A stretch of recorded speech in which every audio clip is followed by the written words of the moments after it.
Hey guys, Greg here, Bone Tactical. This is going to be the third installment of this video. I try to do about one a year. They're a very popular video and it is combat footwear or tactical boots, whatever you want to call it. It's basically going to be your footwear that is for tactical professionals, going to be your security guys, military guys, and I'm not talking, just your standard run-of-the-mill military grunts. We're talking best of the best here.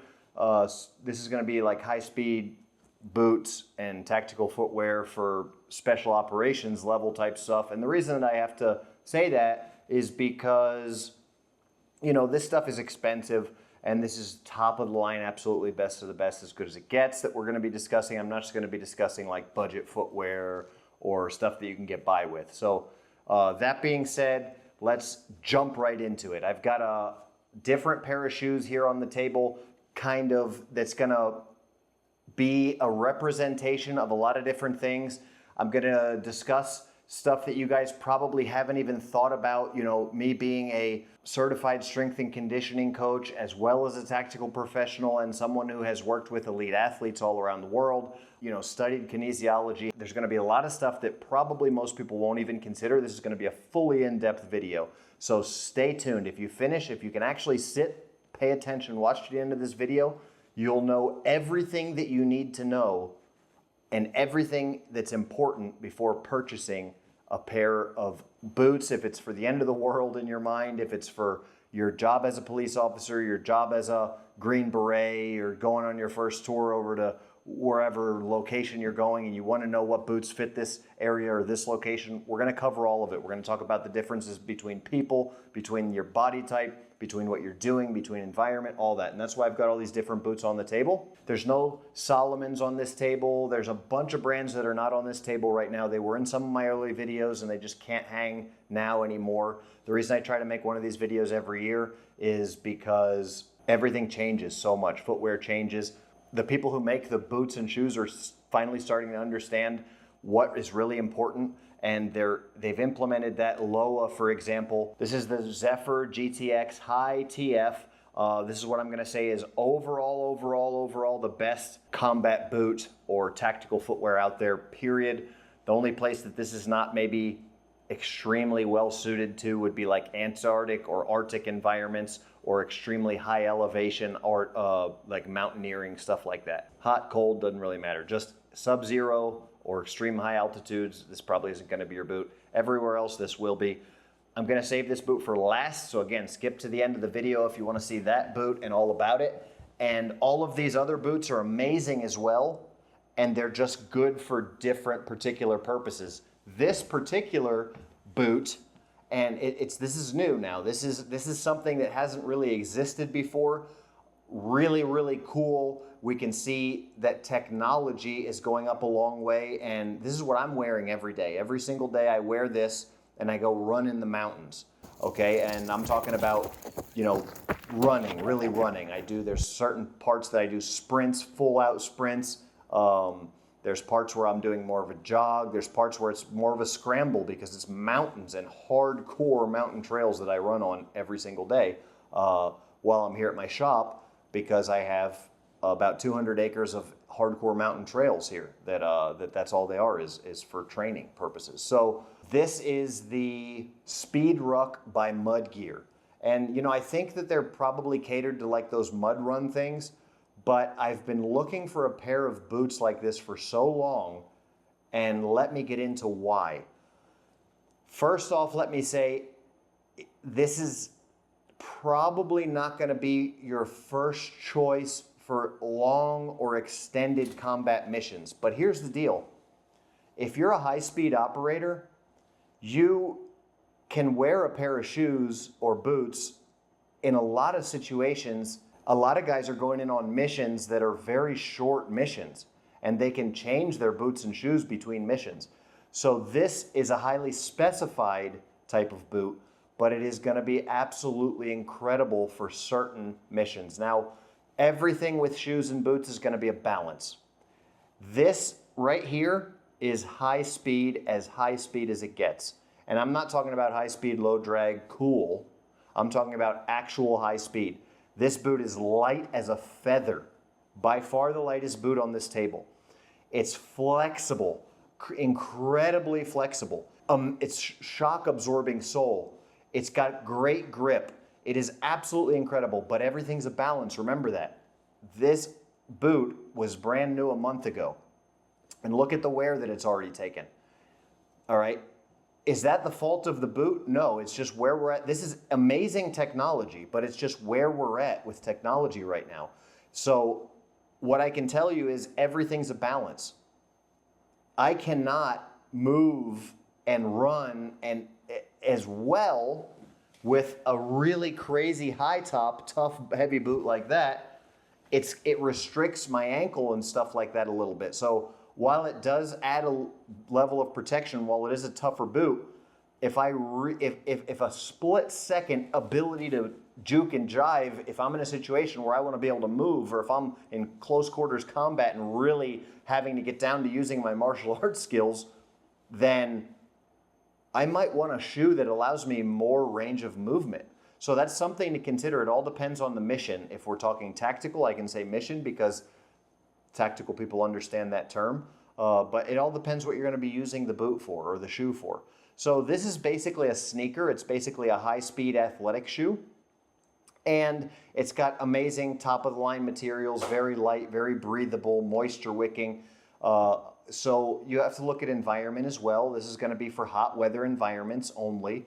And it's something that I want to have range of motion, want to be able to run either long distances would be great for, or also to be able to move quickly, sprinting, cutting, back and forth. The tread on here, great tread pattern. The shock absorption means that I can be jumping out of a window or a truck on not hurting my knees as bad. Very great shock absorbing. It doesn't require a long break-in period. The downsides to all of that stuff are that there's not really any protection. It's very light and loose. There's a propensity to maybe come apart. One thing that I will tell you to always look for in a boot that is not represented on this table here is stitched soles. You want the outsole or the basically the bottom of the shoe to be stitched to the upper, the lower to the upper. None of these do that. So there's no perfect shoe yet, unfortunately. You know, the guys that are maybe in the field or that have the experience like I do of, you know, knowing that having the tactical experience plus the athletic experience plus, you know, I'm a clothing designer. I design and produce the world's most effective edge weapons. So you don't really have anybody out there that's a designer, engineer, tactical proficiency, high tactical proficiency level, all of the above that's designing, you know, these shoes and boots, unfortunately.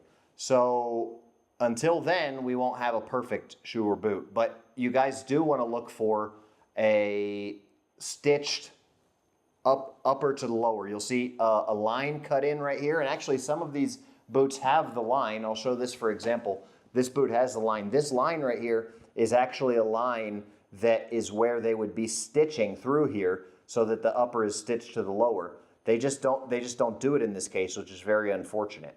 But none of these boots have actual stitched, you know, outsole. So you want a stitched outsole. You want see that stitching in there if possible. I've learned that through work boots. You know, the other side of this window is the shop where we produce the world's most effective edged weapon self-defense tools. So if you guys want to see a video on work boots and workwear, everyday blue collar, getting stuff done workwear, I'll do that as well. Let me know, comment below if you want to see that video.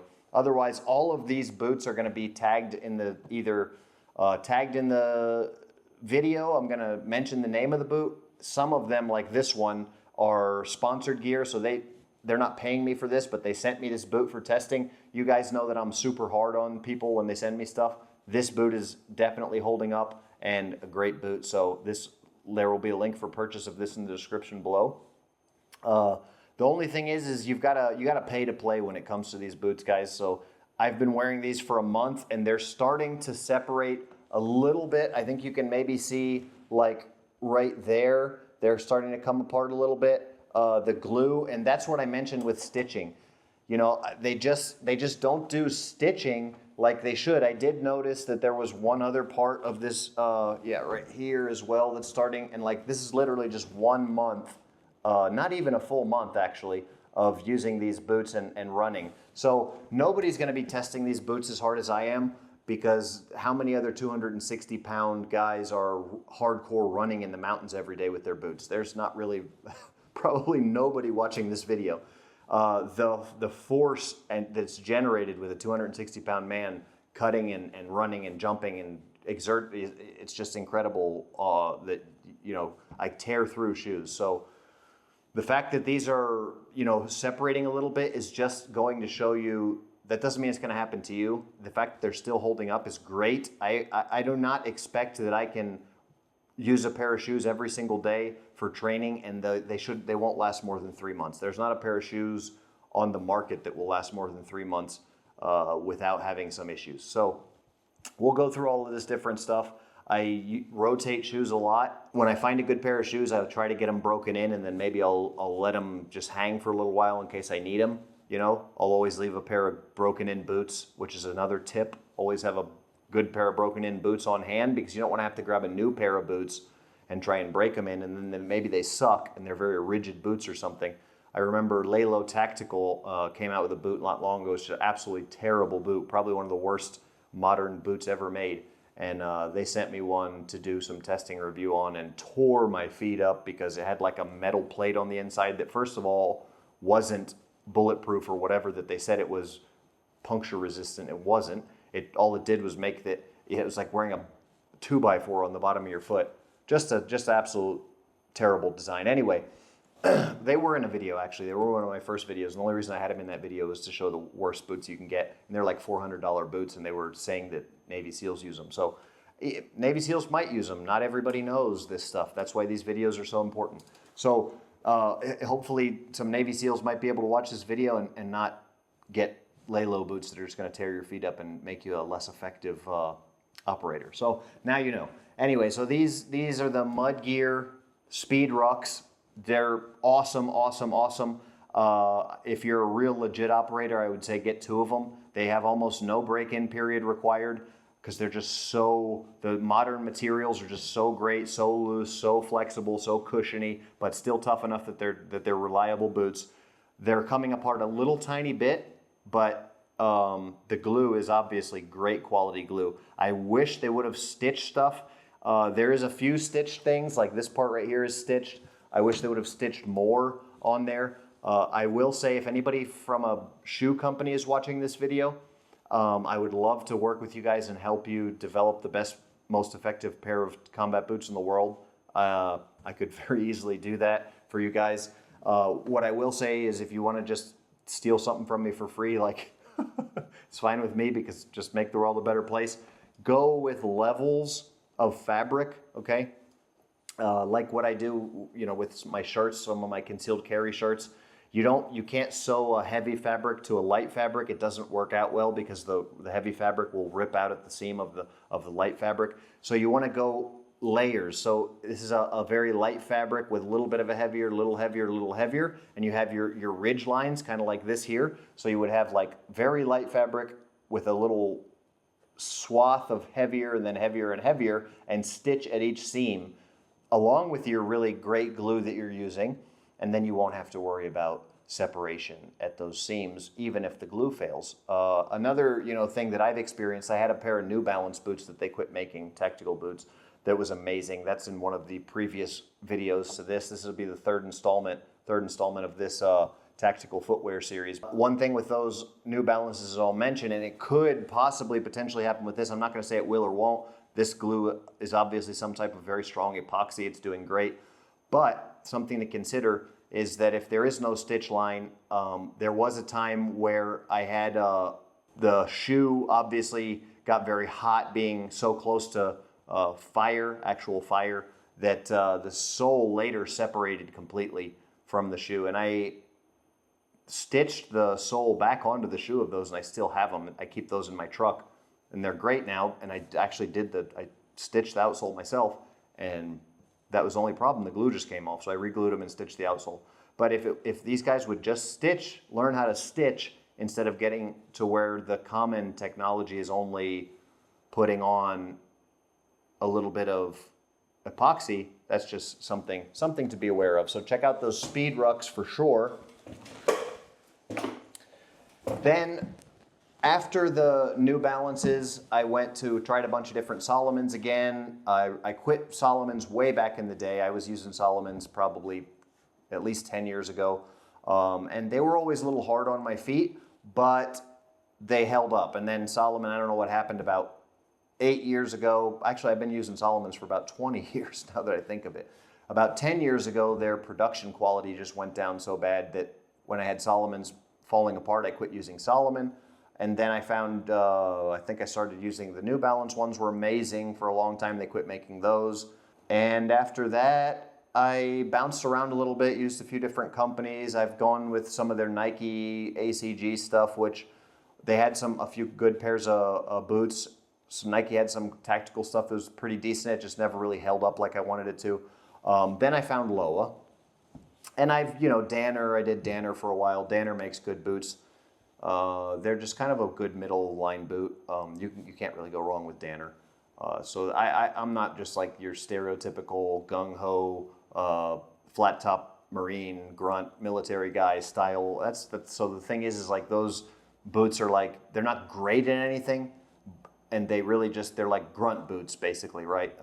They're your just standard super gung-ho military guy boot. And if that's your thing, if you just want something reliable and maybe you're not an extreme performance athlete, maybe you just want a boot that holds up, you can check out Danner.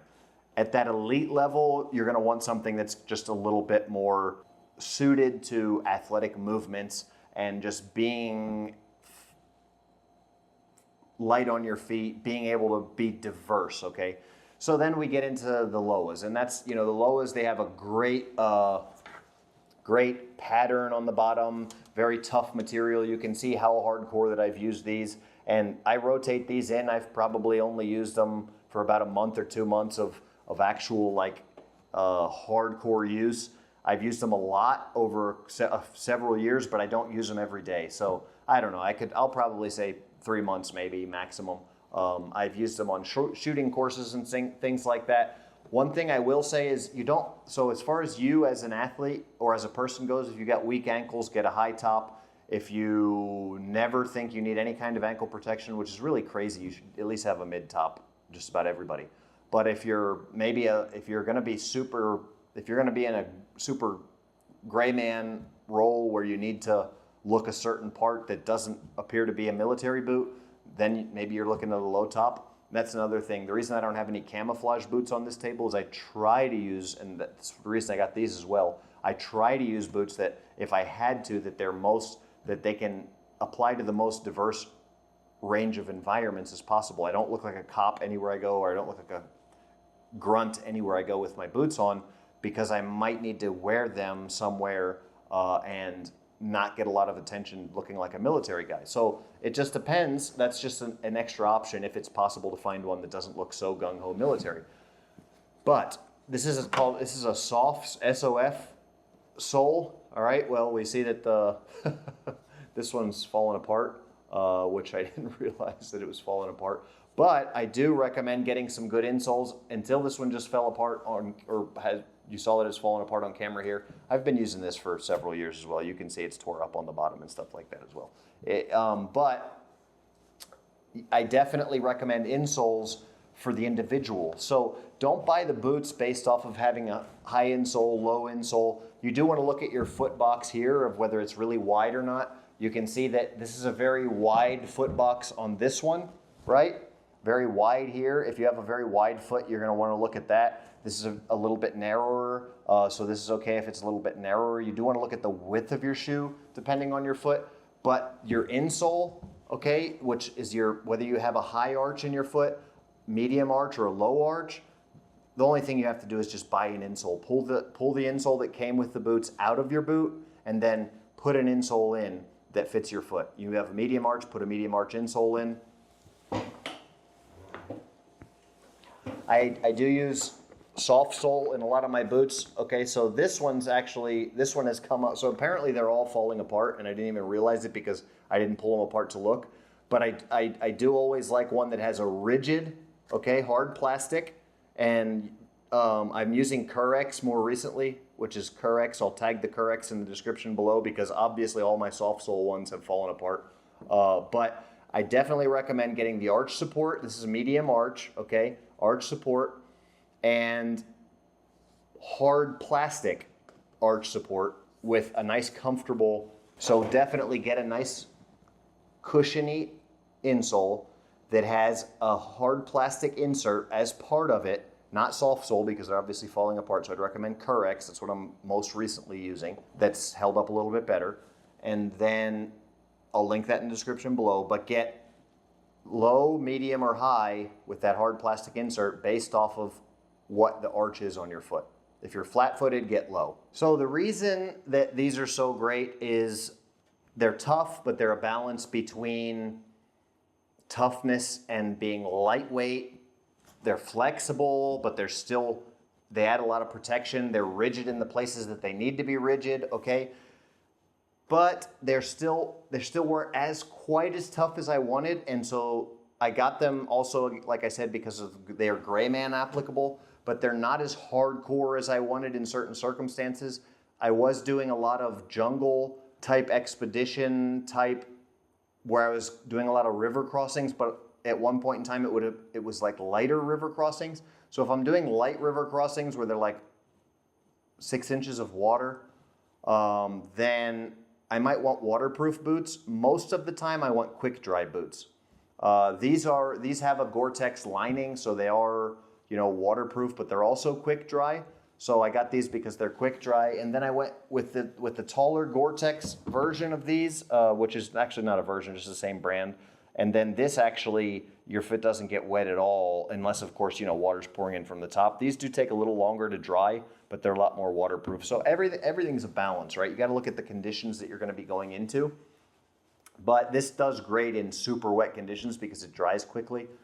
If you're going to be wet every single day, you guys can actually see I was working down in an area of just extreme jungle, one of the most extreme and dangerous areas of jungle in the world. I think I only had the New Balance boots with me, and I actually ended up having to get like a little pair of pink flip-flops because my boots were wet the whole time. I couldn't just keep them on my feet wet the whole time. Most of the guys that were operating there were wearing black rubber boots because they would just pour the water out. I don't know how they did that either. They're just tough dudes that I was working with there.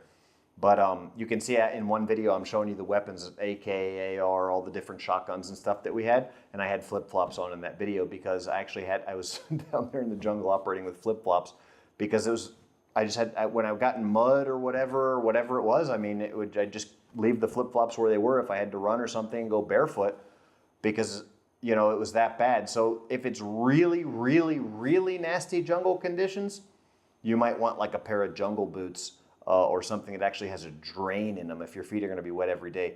I was for 2 weeks, it was raining for 2 weeks solid, and then it was marsh and wetland. I mean, it was hardcore jungle. I was working down where there was some gold mining operations. The playlist here on the channel, if you want to see it, is Gold Rush Latin America, I think is what it's called, and it's a whole playlist. Was doing an overland expedition down there, moving stuff back and forth, and then, you know, showed all the security weapons and stuff that was there and all whatnot. But anyway, different video. So definitely consider the conditions. These would work in those conditions if it wasn't raining every day. I mean, if it's raining every single day and you're going through water crossings every single day, you don't want a boot that holds water. So you're going to have to actually get something that actually has literal drains in it, like a jungle boot. That'd be like the only type of environment that a jungle boot would be good, because the hard plastic and hard leather doesn't hold water really. It's really hard on your feet, but they have drains in them where the water just pours out, and still you have to be drying your feet as much as possible, trying to keep your feet dry. So even with those boots, it's still a big problem, something to consider. What I have seen works, believe it or not, is like the black rubber wading boots, which even though they don't have a drain in them, you can just pick them up and pour the water out if water gets in them. So interestingly enough, let's keep moving along. This is the Inox Pro GTX Mid. Great, great boot for everything but extreme hardcore. Doesn't have any hardcore ankle protection, has just enough support. Really, really a great boot overall. It's gonna be one level up from your Speed Ruck. So your Speed Ruck's like almost no protection, super light. And then one level up from that is gonna be this, which is actually, this could be considered a combat boot for sure. Modern operator would be using something like this in pretty much any environment, especially desert or anywhere where they're gonna be, not gonna be in extreme cold and maybe not gonna be continuously wet the whole time. Here's a boot that I haven't tested yet, but it is along the same lines as the other ones. Looks very well made. This is gonna be more of a mountaineering, but high speed, low drag mountaineering. I'll link this in the description below as well. This is the Sarva Arctics mid top, and definitely looks like a good boot to me. The only thing I mentioned is it has that stitch line on there where it's not stitched. I wish these guys would be stitching these boots, but this is an example of one that is designed for colder weather environments. So it does have a little bit of an insulation in there. So if you're going, if that same operator that's, gonna be wanting to use this boot in the desert, now he knows that he knows he has a boot that's got a good bottom, hard, rigid. It's got enough support, but it's lightweight and has enough protection, but allows him to move like an athlete. This is the kind of similar boot that he would be looking for if he heard that he would be going to operate at a little bit of a higher altitude, maybe a little bit of a colder environment. You might want to put on some boots like this. I included these boots from Lem's Shoes because they're waterproof and they are boots. They're very different though. This is the Boulder Summit WP. They're very, very, very different. I do want to say that they're great shoes and boots. I use their shoes all the time. I haven't used the boots a ton, but they're great. If you have a wide foot, you might want to look into these, and these are super applicable for gray man theory operations. If I have to go somewhere and I don't want to stick out like a sore thumb as a military guy, this is an amazing boot because it has a lot of the same features. There's no arch whatsoever, but what did I say? Remember what I told you? Just get the insoles to fit your foot. You don't need to have arch support built into the shoe. You can get a good insole. With the Curex is what I'll put in the link in the description below. So these are waterproof. They must have some sort of a lining that's something similar to Gore-Tex, but the look, very professional look. I could dress up, I could wear a polo shirt, I could wear some khakis, and I could almost fit in just about anywhere without getting a lot of unwanted, unnecessary attention.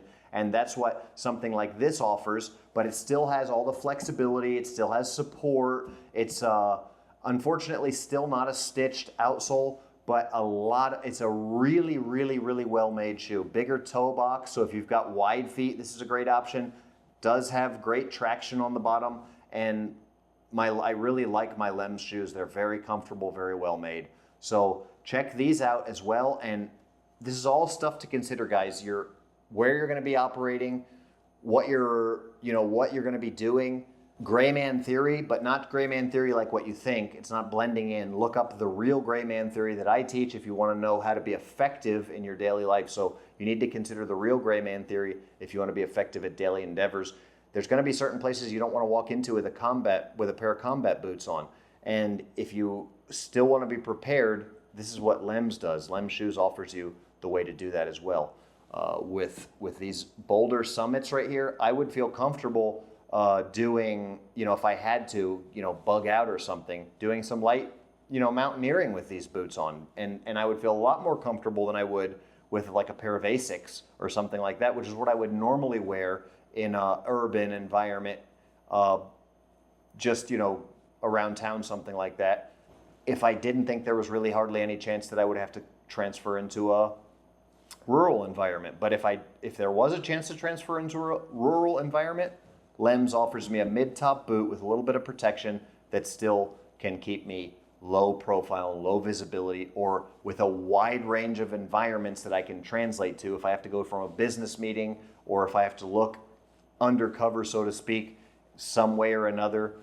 some type of espionage, counter espionage, but then have to, things change and I have to get out of Dodge or I have to start running and gunning, I've got a good pair of shoes or boots on for that. That's what we can look for from Lems. So finally, we'll finish off with the Loas. I told you guys that I would, talk about this at the end of the video. I would cover these boots at the end of the video, talk about, everything about them and why they're the best. I actually have had these in some pretty extreme environments. You can see this is from basically debris of hot molten debris. I hit the laces with some hot something and melted part of the laces, so I had to change out the laces with paracord. I could have used, somebody mentioned, why didn't you use Kevlar in another video, or do you use Kevlar cordage? I have the bone occlusion bracelet is Kevlar cordage, but the Kevlar is just so hard and rigid, and I don't really think that I would need Kevlar, that I'd be unlacing my boots to use for something like that. I don't know. I just don't think that's as great of an idea. The paracord has a little bit of give to it, not as much as the original shoelaces, and that's something we don't look at either. The stretch that the shoelaces has actually does help your foot be able to have a little bit, the shoe have a little bit of give and take, and that's something good. So you lose that when you put paracord, but it still works for my needs. And these are like much more rigid, okay? Much more rigid. So this is as rigid as I would want to get. They still have enough movement to where my foot moves a little bit, but all of this is heavy duty rubber support here, heavy duty support against like rocks, or if I'm on a trail, scraping my foot bumping my foot into things, stuff like that. So these are not going to be able to be used for many situations where you're trying to look like anything other than a hardcore military guy. So these are very hardcore boots, but like I say, there's situations. I was primarily getting these to when I was just in really nasty hardcore jungle conditions, and I was in a little bit of a different, not swamp, so I didn't have to be in extreme water. The water crossings I was doing were river crossings with less water, and my feet weren't perpetually wet, but I was going through a lot of very heavy brush, then mountainous terrain, very mountainous terrain, and then these boots help with that a lot. I really like these boots. So I have hardcore tested them. I've also used them in different tactical training and courses and different things that I've done over the years. I used these in the Israeli tactical school, the most recent one that I did in the Czech Republic. So those videos are all up here. At one point, and I think I might have been wearing these, probably was wearing these boots exactly when I was dragging like a 450-pound guy doing shooting drills. Really big dude. He was an ex-pro kickboxer, actually. Now he's a college professor in Slovakia, I think. Yeah, we were doing a shooting course down there, and they invited me to come check out their shooting course. But one of the drills, I was dragging a big guy, running and gunning, doing all kinds of high-speed stuff like that. These boots were great for that, so I was able to move, and really, I love the ankle support. They have great ankle support. So this is not a mid-top, this is a high-top boot, and you really, like I say, you want to consider all of this stuff when you look into boots.